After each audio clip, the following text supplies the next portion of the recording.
విజయవాడకి వస్తేనే బాగుంటుంది. ఎందుకని విజయవాడలో తెలంగాణ నేను ఉంటున్నానని కాదు, ఇప్పుడు తెలంగాణ ఇటు వైజాగ్ సెంటర్ కాబట్టి విజయవాడలో ఉంటేనే బాగుంటుంది. విజయవాడలో ఉంటే బాగుంటుంది.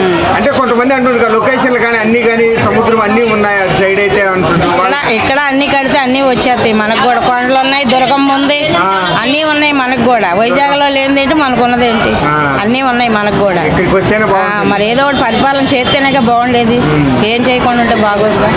ఇదివరకు చూస్తే ఆల్రెడీ పవన్ కళ్యాణ్ మళ్ళీ హీరోగా చేస్తే బాగుంటుంది, ఇదే మళ్ళీ పొలిటికల్లోనే ఉంటే బాగుంటుంది. పొలిటికల్లోనే ఉంటేనే బాగుంటుంది. పొలిటికల్లో బాగా చేస్తున్నారండి. బాగా చేస్తున్నారు. చంద్రబాబు నాయుడు 7 నెలల పరిపాలన ఎలా అనిపిస్తుంది? ఇప్పటికి ఇంతలోనే ఏం తెలియదు కదా, వాళ్ళకి లావాదేవీలు ఉంటాయి, అన్నీ ఉంటాయి, చూసుకోవాలి కదా. ఇప్పుడు వరకు పర్వాలేదు, బాగుంటుంది. బాగానే అనిపిస్తుంది. అయితే రోడ్లు చూస్తే రోడ్లు కూడా బాగా రోడ్లు ఆయన వచ్చాడంటే రోడ్ల మీద ఉంటాడు ఆల్రెడీ. ఇప్పుడు పవన్ కళ్యాణ్ మళ్ళీ ఇప్పుడు ఎలా అనిపిస్తుంది మామూలుగా ఇట్లా చేసే విధానం? పవన్ కళ్యాణ్ మంచిగా చేస్తారు, అన్ని మంచిగానే ఆయన దృష్టికి వెళితే అన్ని మంచిగానే ఉంటాయి. మధ్యలో ఏదైనా జరిగితే చెప్పలేం కానీ ఆయన దృష్టికి వెళ్తే అన్ని బాగానే బాగానే చేస్తారు, బాగానే ఉంటుంది.